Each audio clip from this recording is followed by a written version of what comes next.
Dear students, তোমরা সবাই কেমন আছো বলো। প্রত্যেক দিনের মতো আশা করি আজকেও তোমরা খুব ভালো আছো এবং সুস্থ আছো। তো আজকে চলে এলাম এসএন একাডেমির তরফ থেকে আমার প্রিয় ইংলিশের ছাত্রছাত্রীদের কাছে ড্রামা পেপার থেকে third chapter the merchant of Venice by William শেক্সপিয়ারের সাজেশন নিয়ে।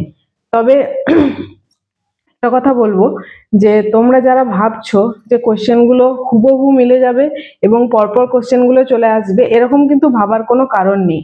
কারণ হচ্ছে কোশ্চেন এগুলোই আসবে, কিন্তু একটু ঘুরিয়ে আসবে। সেগুলোকে বুঝে নিয়ে লিখে আসার দায়িত্ব কিন্তু সম্পূর্ণ তোমাদের উপরে।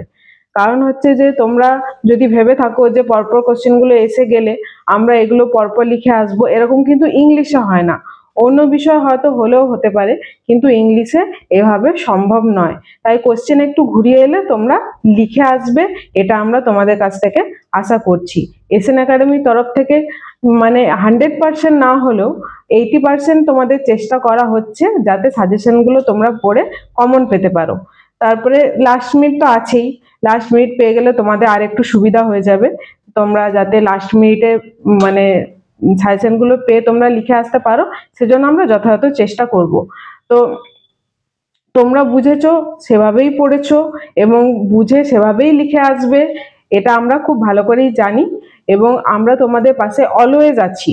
তারপরে আর কি জানতে চাও আমার কাছ থেকে তোমরা বলো, যে সাজেশন থেকে তোমরা আরো কিছু সাজেশনের বাইরেও আরো কিছু জানতে চাইছো কিনা। কারণ হচ্ছে বোঝাবার টাইম নেই, সামনেই পরীক্ষা। এই পরীক্ষায় এত কম সময়ের মধ্যে প্রত্যেকটা চ্যাপ্টার বোঝানোও সম্ভব নয়, তোমরা ভালো করেই জানো।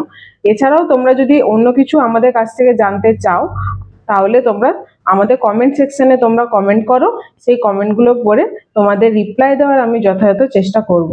চলো আমরা স্ক্রিনে দেখে নিই আজকে the merchant of Venice by William শেক্সপিয়ারের সাজেশন।